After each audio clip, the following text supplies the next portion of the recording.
Hello friends, आप लोगों का फिर से स्वागत है मेरे YouTube चैनल में। आज पढ़ेंगे 7th क्लास ज्योग्राफी का 3rd चैप्टर और इस चैप्टर का नाम है आर चेंजिंग अर्थ। इस चैप्टर में हम लोग पढ़ेंगे किस प्रकार से हमारी पृथ्वी में बहुत सारे बदलाव आते हैं। तो चलो करते हैं आज के वीडियो की शुरुआत।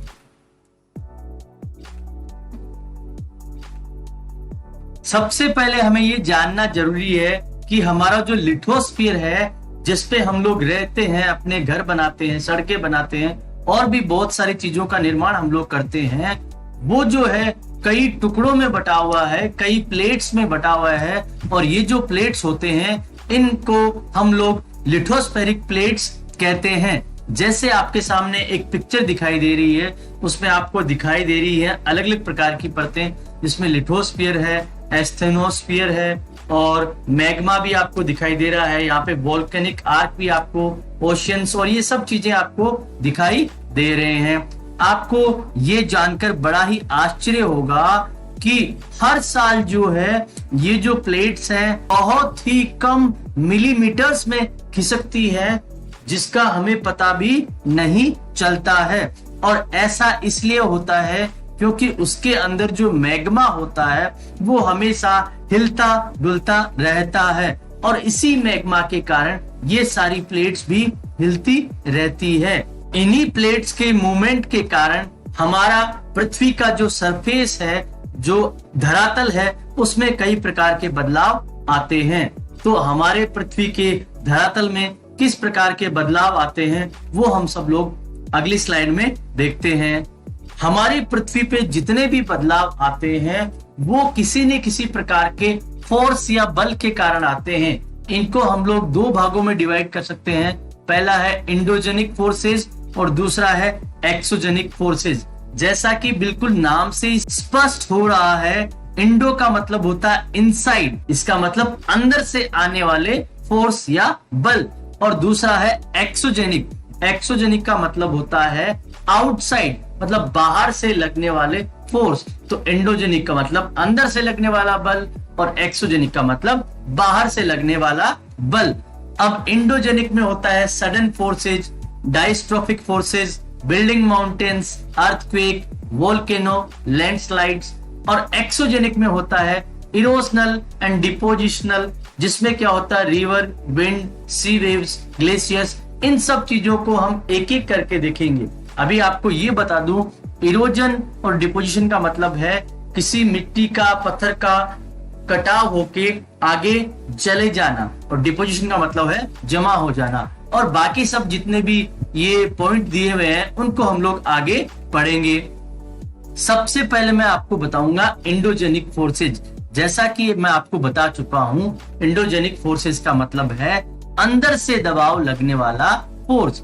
ठीक है, उसमें अगर आपके सामने देखा जाए तो पहला है डायस्ट्रोफिक फोर्सेज। इसमें क्या होता है, जो पृथ्वी होती है उसके ऊपर जो ये लिथोस्फीयर के ऊपर कुछ आकार जो बने हुए हैं वो ऊपर या नीचे खिसक जाते हैं। जैसे आपके सामने डायग्राम में दिखाई दे रहा है कि ये जो जमीन है ऊपर की तरफ खिसक गई है और पृथ्वी का नया आकार बन चुका है। और इसमें दूसरा है माउंटेन बिल्डिंग। किस प्रकार से पृथ्वी के अंदर से जो ये दबाव लगता है और इस दबाव के कारण धीरे धीरे हमारे सामने पहाड़ जो है उनका निर्माण हो जाता है। उसके आगे देखते हैं सडन फोर्सेज। जमीन के अंदर से बहुत ज्यादा दबाव अचानक लगता है और अचानक इस दबाव के कारण बहुत सारी आकृतियों का निर्माण हमारी पृथ्वी पे होता है। और उसके अलावा होता है अर्थक्वेक। अर्थक्वेक जो होता है उसका एक बीच में सेंटर पॉइंट होता है, फोकस पॉइंट होता है, और उसके कारण से उसके आसपास के इलाके में बहुत ज्यादा बदलाव आ जाता है। इनको डिटेल में हम लोग आगे पढ़ेंगे। उसके बाद में आता है वोल्केनो। वोल्केनो का मतलब आप सब लोग जानते हैं, जिसे कहते हैं ज्वालामुखी, और ज्वालामुखी के कारण भी बहुत बड़ा बदलाव आ जाता है। उसी प्रकार से लैंडस्लाइड। लैंडस्लाइड का मतलब है पृथ्वी का या जमीन का अपने स्थान से खिसक जाना। इनके कारण से भी बदलाव आ जाता है और ये भी एंडोजेनिक फोर्सेज हैं। अब हम लोग देखेंगे एक्सोजेनिक फोर्सेज। एक्सोजेनिक फोर्सेस जैसा कि मैंने आपको बताया था, इसमें क्या होता है, इरोजन होता है और डिपोजिशन होता है। इरोजन का मतलब होता है धीरे धीरे कटाव हो जाना और डिपोजिशन का मतलब है धीरे धीरे जम जाना। इसमें जो मुख्य होते हैं वो सबसे पहले है नदियां। नदियों के साथ में बहुत सारे पत्थरों का, उन सब चीजों का कटाव होता है और नए नए आकार बनते हैं। दूसरी होती है विंड। हवाओं के कारण से आपने देखा होगा जो रेगिस्तानी इलाके होते हैं उनमें नए नए आकार बन जाते हैं, रातों रात टीले बन जाते हैं और अगली रात को वो बदल भी जाते हैं। फिर हम देखते हैं सी वेव्स, समुद्र के अंदर बड़ी बड़ी लहरें जो होती है उनके कारण बहुत बड़े बदलाव आते हैं। और उसके अलावा होते हैं ग्लेशियर्स, इनके कारण भी बहुत ज्यादा बदलाव आते हैं। आगे के पार्ट में इन चारों को हम डिटेल में पढ़ेंगे। अब हम लोग पहले जान लेते हैं अर्थक्वेक और वोल्केनोज के बारे में। जैसा कि मैंने आपको बताया, अर्थक्वेक और वोल्केनो जो है वो इंडोजेनिक फोर्सेस से बनते हैं। वास्तव में अगर मैं ये कहूं कि अर्थक्वेक और वोल्केनो ही दो ऐसे साधन हैं जिनके द्वारा हमारा जो पृथ्वी का जो धरातल है उसमें बहुत ज्यादा तबाही आ जाती है और बहुत ज्यादा बदलाव भी हो जाते हैं। सबसे पहले हम लोग ढंग से देखते हैं वोल्केनो को।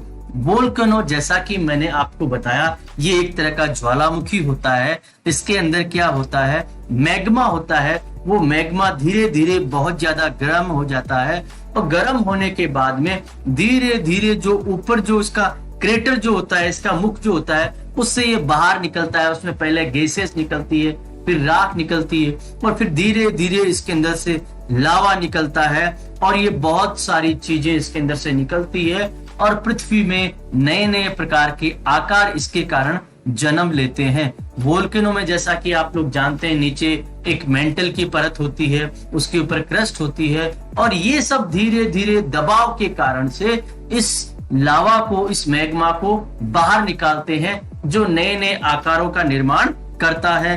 अब हम लोग देखते हैं अर्थक्वेक के बारे में। अर्थक्वेक में सबसे पहले मैं आपको बताना चाहूंगा कि इसका एक फोकस पॉइंट होता है। फोकस पॉइंट का मतलब वो होता है वो स्थान जहां से अर्थक्वेक की उत्पत्ति हुई है और ये जो है सेस्मिक एनर्जी के उत्पन्न होने का स्थान होता है और इसी के कारण से आसपास के स्थानों में बदलाव होता है। जैसा कि आप देख पा रहे हैं, ये जो फोकस पॉइंट है उसको साथ में एपिसेंटर जुड़ा हुआ है और उसके साथ में जो है ये प्लेट बाउंड्रीज है, इनमें बदलाव आ रहा है और सेस्मिक जो वेव्स है वो चारों तरफ से रेडिएशन को पैदा करती है और जिसके कारण से चारों तरफ बहुत ज्यादा बदलाव आ जाता है।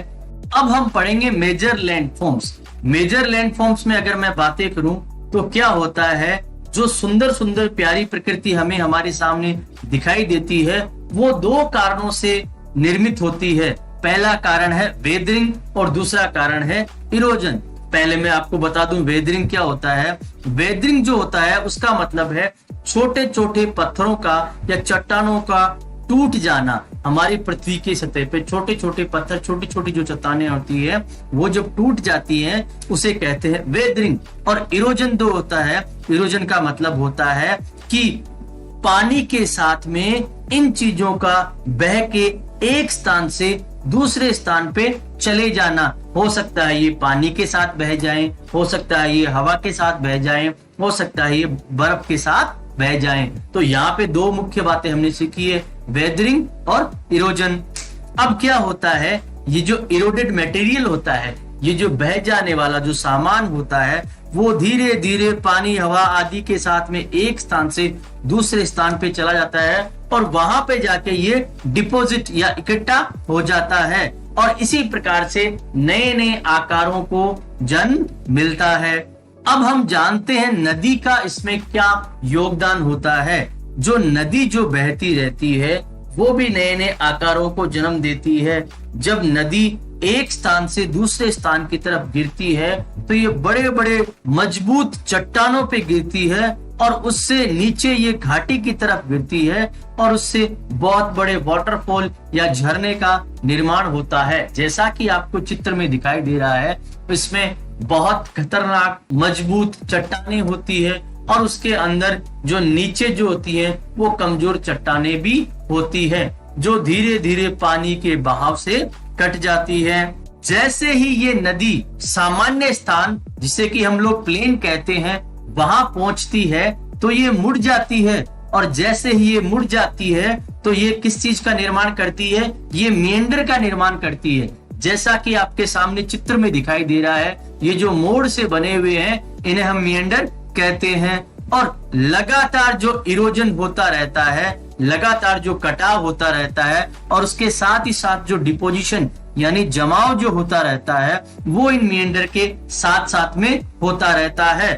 और कुछ समय बाद में ये जो मेंढर है वो कट के पूरी तरह से अलग हो जाते हैं, और जब ये मेंढर कट के अलग हो जाते हैं तो इन्हें हम ऑक्सबो लेक भी कहते हैं, और ये एक नई लेक का या नई झील का निर्माण अपने आप में कर लेते हैं। और कई बार ऐसा होता है कि नदी जब ओवरफ्लो होती है, उसमें बहुत ज्यादा पानी होता है, तो यहाँ वहाँ इन किनारों में, इन ऑक्सबो लेक में भी बहुत ज्यादा पानी चला जाता है। और इसी प्रकार से बाढ़ जो आती है, बाढ़ में इस नदी के बहाव के अलावा भी जो और भी जगह होती है उनमें भी बहुत अधिक पानी चला जाता है, और उसी कारण से बहुत ज्यादा पत्थरों का, चट्टानों का, मिट्टी का कटाव और जमा होना शुरू हो जाता है। इससे क्या होता है कि जो फ्लड का मतलब बाढ़ के कारण से नए एक प्लेन का, नए एक धरातल का निर्माण होता है, और इस धरातल का जो निर्माण होता है,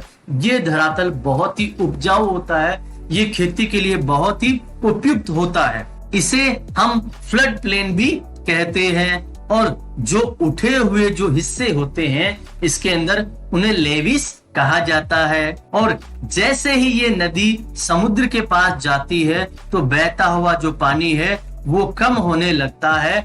धीरे धीरे ये नदियां हैं वो बहुत सारे टुकड़ों में बट जाती है, और जब ये नदियां बहुत सारे टुकड़ों में बट जाती है तो इन छोटे छोटे जो टुकड़े हैं, छोटे छोटे नदियों के जो ये रूप है, इनको हम डिस्ट्रीब्यूटरीज कहते हैं।